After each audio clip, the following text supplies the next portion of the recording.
Today we're going to talk about the Great Pacific Garbage Patch. We're going to inform you about what's going on in the garbage, what it forms it, what creates it, and everything. And here's Cody.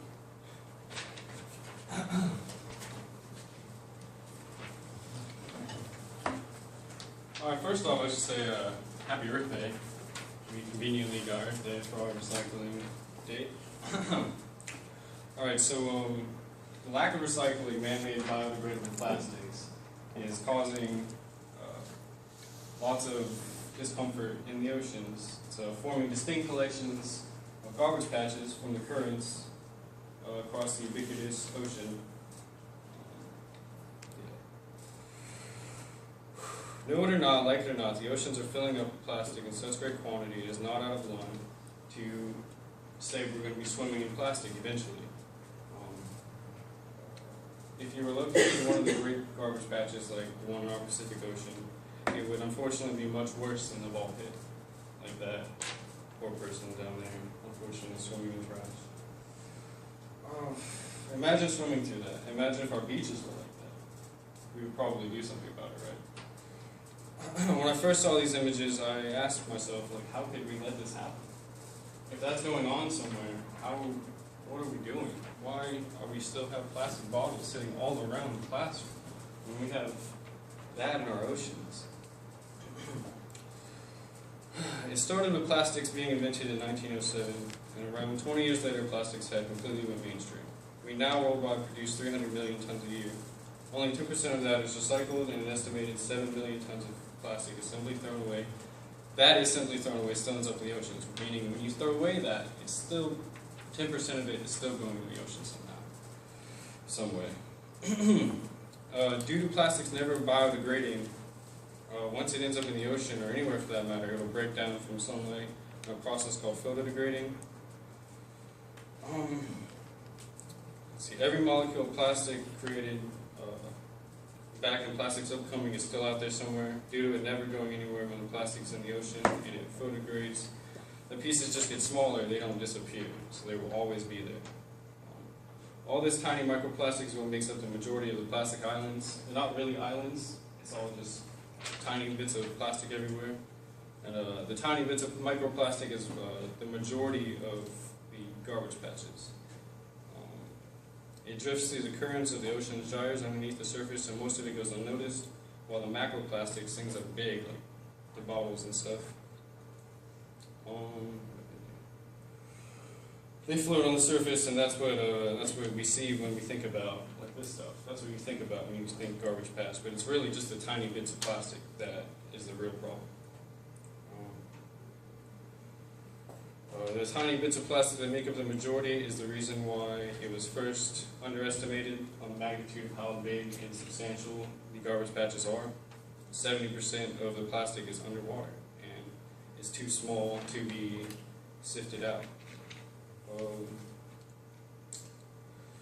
The current that holds all this plastic together are known as gyres. This thing. There are 5 major gyres, and each of them has a garbage patch, but since the North Pacific gyre is the largest, it is also the largest garbage patch.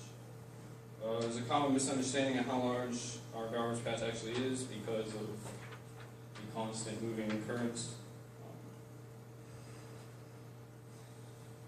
There's plastic found in every part of the gyre, but the eastern and western sides contain the largest concentration of plastics. And there's also a 6,000-mile-long sub-convergent zone connecting the two like a trash highway.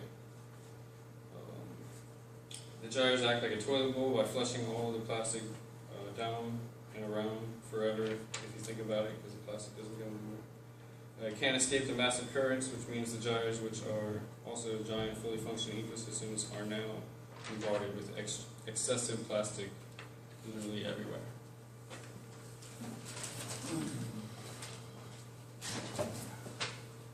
Now, how it affects the ecosystem? The problem with these gyros is all the water is circling real slowly in the center, so that's not moving anywhere. So if you shake up a snow globe, how you see the particles floating around, that's what it's like in the middle of the ocean. It's like soup, and all those little small particles of plastic are just sitting there moving up and down. The heavy ones sink to the bottom, the lighter ones are just floating to the top. Like in 2012, Hong Kong had the typhoon, and a bunch of telephone poles and houses, of course, were all washed away and washed out into the ocean. So all those big poles and trees went out to the middle of the ocean and are getting trapped by that circular motion, not moving anywhere. So ships are now that are trying to go through there getting hit by these things. So the Senate passed a act in 2012 to make safe seas to go through there. But the biggest part of the problem isn't the wood floating around there on the island. It's what he was talking about you don't really see.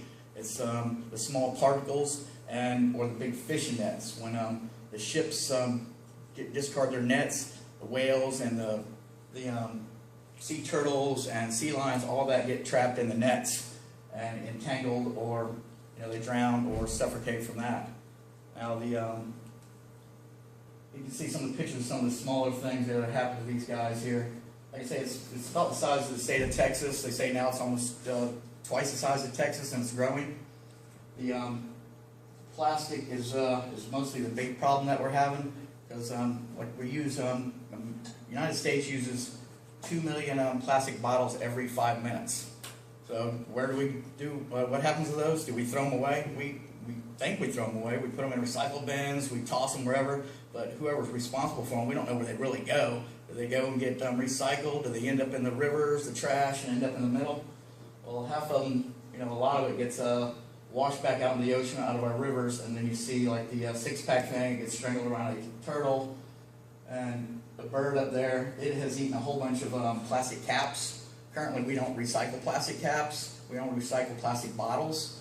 So the plastic caps, they don't degrade either. They just float around and end up in that big wash pit as well. So the plastic is mostly made up of, they call them nurdles. They're little tiny resin pellets that they make thousands of these they melt them down to make whatever item they're going to make. So 26,000 nurdles is equal to 1 pound. So the United States produced 60 billion pounds of nurdles last year to make different plastic items. So, and Japan and all the other countries make them as well. And also, during that typhoon, a cargo ship dumped over 330,000 pounds of those nurdles that got washed away and out to the ocean. So all those nurdles are not decomposing. All they do is break down into smaller and smaller pieces. And so, like, it starts off at the base of the food chain. The krill, they eat them and strangulate on them because they think it's food. And then birds eat them because they think it's food, and then they build up in their system, and either the toxicity from the plastic or they eat too much of it, it fills up their stomach, and it kills them. The biggest problem is mostly plastic out there. Like the bottle caps you see, they found lighters, they found tons of little bottle caps inside all these birds. So 1 million birds and mammals die every year just from eating plastics. The next thing, the guy that found it all was Captain Charles Moore. He was just finished a sailing race, and he placed third in that. He was trying to make the shortest route from where it was at to California. So he went through the garbage patch area, not knowing that, and all of a sudden, while he was on his way through there, he just saw debris, garbage everywhere. It's like, what is this? So he stopped and tried to take notice of it more, and just saw that there was just hundreds of items floating everywhere. So then he came back with some other researchers and started skimming the water, and they just find all these little tiny pieces. So then they got more people interested in looking at it, and as they find out, it goes like all the way to like 90 feet under the water. So when you shake up like a snow globe, it's just so much plastic in there. It's like 60 to 1% plastic to the natural algae that's supposed to be in there. So that's why most animals mistake it for food, like the brown piece of plastic, they think that's krill, so then and the birds, they go after that. Like the red piece of plastic, they go, oh, that's not, food, so they wouldn't eat that. So you see a lot more of the colored plastics around than you would like the brown. So Captain Moore here, he's the one that found it.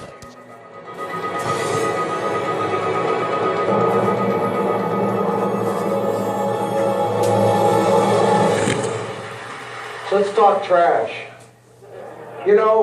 We had to be taught to renounce the powerful conservation ethic we had developed during the Great Depression and World War II. After the war, we needed to direct our enormous production capacity toward creation of products for peacetime. Life magazine helped in this effort by announcing the introduction of throwaways that would liberate the housewife from the drudgery of doing dishes. Mental note to the liberators: throwaway plastics take a lot of space and don't biodegrade. Only we humans make waste that nature can't digest. Plastics are also hard to recycle. A teacher told me how to express the under 5% of total plastics recovered in our waste stream. It's diddly point squat. That's the percentage we recycle. Now, melting point has a lot to do with this. Plastic is not purified by the remelting process like glass and metal. It begins to melt below the boiling point of water and does not drive off oily contaminants, for which it is a sponge. Half of each year's 100 billion pounds of thermoplastic pellets will be made into fast-track trash. A large unruly fraction of our trash will flow down rivers to the sea. Here is the accumulation at Ballona Creek next to the LA airport, and here is the flotsam near California State University Long Beach and the desal plant we visited yesterday. In spite of deposit fees, much of this trash leading out to the sea will be plastic beverage bottles. We use 2 million of them in the United States every 5 minutes. Here imaged by TED presenter Chris Jordan, who artfully documents mass consumption and zooms in for more detail. Here is a remote island repository for bottles off the coast of Baja California. Isla San Roque is an uninhabited bird rookery off Baja's sparsely populated central coast. Notice that the bottles here have caps on them. Bottles made of polyethylene terephthalate, PET, will sink in seawater and not make it this far from civilization. Also, the caps are produced in separate factories from a different plastic, polypropylene. They will float in seawater, but unfortunately do not get recycled under the bottle bills. Let's trace the journey of the millions of caps that make it to sea solo. After a year, the ones from Japan are heading straight across the Pacific, while ours get caught in the California current and first head down to the latitude of Cabo San Lucas. After 10 years, a lot of the Japanese caps are in what we call the Eastern Garbage Patch, while ours litter the Philippines. After 20 years, we see emerging the debris accumulation zone of the North Pacific Gyre. It so happens that millions of albatross nesting on Kure and Midway atolls in the Northwest Hawaiian Islands National Monument forage here and scavenge whatever they can find for regurgitation to their chicks. A 4-month-old Laysan albatross chick died with this in its stomach. Hundreds of thousands of the goose-sized chicks are dying, with stomachs full of bottle caps and other rubbish, like cigarette lighters. But mostly bottle caps. Sadly, their parents mistake bottle caps for food, tossing about in the ocean surface. The retainer rings for the caps also have consequences for aquatic animals. This is Mae West, still alive at a zookeeper's home in New Orleans. I wanted to see what my hometown of Long Beach was contributing to the problem, so on Coastal Cleanup Day in 2005, I went to the Long Beach Peninsula at the east end of our Long Beach. We cleaned up the swaths of beach shown. I offered 5 cents each for bottle caps. I got plenty of takers. Here are the 1,100 bottle caps they collected. I thought I would spend 20 bucks. That day I ended up spending nearly 60. I separated them by color and put them on display the next Earth Day at Cabrillo Marine Aquarium in San Pedro. Governor Schwarzenegger and his wife Maria stopped by to discuss the display. In spite of my girly man hat, crocheted from plastic shopping bags, they shook my hand. I showed him and Maria a zooplankton trawl from the Gyre north of Hawaii with more plastic than plankton. Here's what our trawl samples from the plastic soup our ocean has become look like. Trawling a zooplankton net on the surface for a mile produces samples like this and this. Now, when the debris washes up on the beaches of Hawaii, it looks like this. And this particular beach is Kailua Beach, the beach where our president and his family vacationed before moving to Washington. Now, how do we analyze samples like this one that contain more plastic than plankton? We sort the plastic fragments into different size classes from 5 millimeters to 1/3 of a millimeter. Small bits of plastic concentrate persistent organic pollutants up to 1 million times their levels in the surrounding seawater. We wanted to see if the most common fish in the deep ocean at the base of the food chain was ingesting these poison pills. We did hundreds of necropsies, and over 1/3 had polluted plastic fragments in their stomachs. The record holder, only 2.5 inches long, had 84 pieces in its tiny stomach. Now, you can buy certified organic produce, but no fishmonger on earth can sell you a certified organic wild-caught fish. This is the legacy we are leaving to future generations. The throwaway society cannot be contained. It has gone global. We simply cannot store and maintain or recycle all our stuff. We have to throw it away. Now, the market can do a lot for us, but it can't fix the natural system in the ocean we've broken. All the king's horses and all the king's men will never gather up all the plastic and put the ocean back together again. The levels are increasing, the amount of packaging is increasing, the throwaway concept of living is proliferating, and it's showing up in the ocean. He offers no hope of cleaning it up.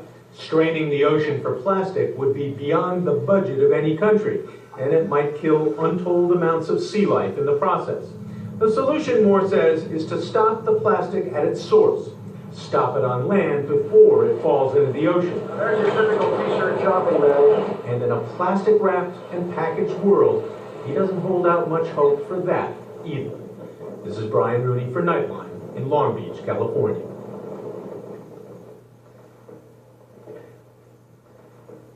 Thank you.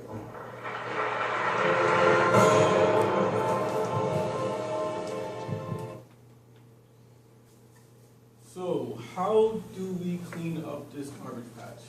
Well, this is an example trolley. Well, first I want to start off by reiterating some of the things that my partners have said. 80% of all ocean-going pollution is plastic. And this is because it takes plastic roughly about 500 years to degrade. It doesn't biodegrade, it photodegrades, which means it only becomes smaller, smaller, and smaller, and smaller.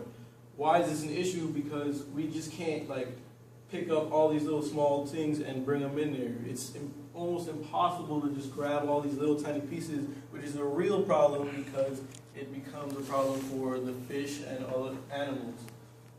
Now, just to put it in perspective, let's say you fill up your bathtub, you fill it with water, and then you dump tons of breadcrumbs in there. Now, picture trying to take out those breadcrumbs with a tennis racket. I don't think you're getting anywhere. Now, picture that bathtub twice the size of Texas, and there's our issue. So, it says that any country that tries to clean up this garbage patch will instantly go broke, and it's because nobody wants to take responsibility for it because it's so off the coast of any coastline, actual patches itself, that nobody wants to take responsibility for it, and they're all like, it's not my problem, even though it's the world's problem. The world's problem. Excuse me. It would take an estimated 67 trolleys a full year to clean up 1% of the garbage patch. Now some people say, go ahead, let's do it. If we limit the amount that we're going back to this, and maybe in 125 years we might actually have clean ocean. But the problem is it's going to take way too much money to do this, but maybe it'll create jobs, but it just doesn't work out because with all the money we're funding in there, we have no money to pay for these jobs. We have no money to give them their actual wages for these jobs. So what do? Well, I remember in elementary school on Earth Day, we used to have guest speakers come in, and everybody would go to the auditorium, and they used to tell us, remember your 3 R's, reduce, reuse, recycle. That's what I'm going to tell you guys, reduce, reuse, recycle. In America, we use, actually around the world, we use 1 trillion plastic bags in a year. 1 trillion plastic bags in a year. And most of these don't get recycled. What we can do is instead of going to the grocery store and using a whole bunch of bags, we can actually buy bags that cost 25 cents a bag and reuse those. We can reuse those maybe for a week or so. I actually have bags at my house where I use, and they cost 10 cents, whatever. They are made of plastic, but I use them for like 2 weeks at a time. So that actually saves money, you know.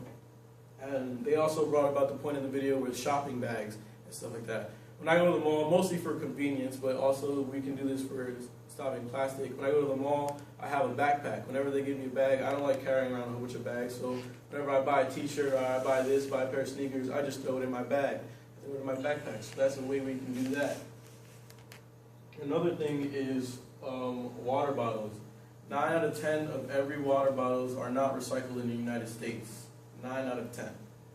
What you can do is you can buy a harder water bottle that is more durable. That's actually mine over there. Yes, it is plastic, but it's durable and it's lasted me, so far I've had it for like 3 months now, I think. I just fill it up in my fridge and I fill it up all around here. Use it all the time. I don't buy any water bottles. That's actually cheaper and more cost effective. What they do have now is water bottles that come with filters in them already. So let's say you're like, oh, I want filtered water, that's why I get water bottles. They have water bottles that give you filters. They also have Brita filters and different products that you give you. You know, they have like pitchers that you fill up at your faucet, fill up the pitcher, and you have filtered water there. And they also have other ones that you actually equipped to your kitchen faucet, and it just filters the water right when you turn it on. That's one way you can do it. This is also another thing. This is showing computer waste and other electronic waste. Actually, this is also a big issue, not alone with just the plastic, because all the parts, such as like the motherboard and all the different parts in the computers, have things such as like lead and mercury and stuff like that. And what happens is this runs off into the ocean and it gets into like the fishes eat it and everything, and it goes over there and it harms the fishes. I know about you guys, but I love seafood, but I'd rather not come with a side of mercury. And this is a big issue. And actually, Staples has a place. Staples, you can just drop off like your old computer, and they don't charge you free of anything. There are places that you can look up online that they actually they will come and pick up your computer, and they actually may pay you for it, depending on like its parts and graphics cards and a whole bunch of stuff like that. So when you're throwing this stuff out, you know, instead of throwing it out just on your curb or whatever and ending up in our oceans and eventually back to us, you know, you can make a few bucks off of it. And that's just another way you can help prevent the garbage patch, because really there's no way of cleaning it right through. You know, you have to prevent it in order for it to slowly get better over time. And this is a conclusion video here showing us why we need to do this, why we need to start recycling.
same way as I did. I'm missing out the cracks in the pavement and tying my heel and strutting my feet. Is there anything I can do for you, dear? Is there anyone I could call? No, and thank you, please, madame. I ain't lost, just wondering.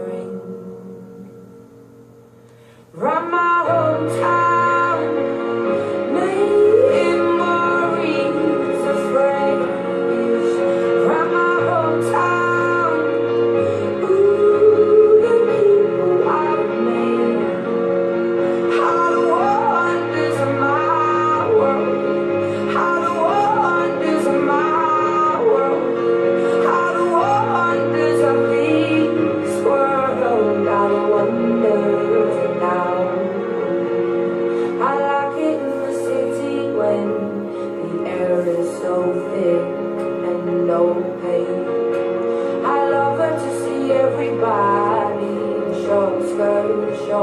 shades.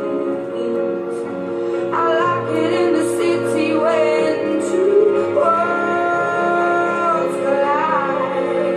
Forget the people and the government, everybody taking different sides.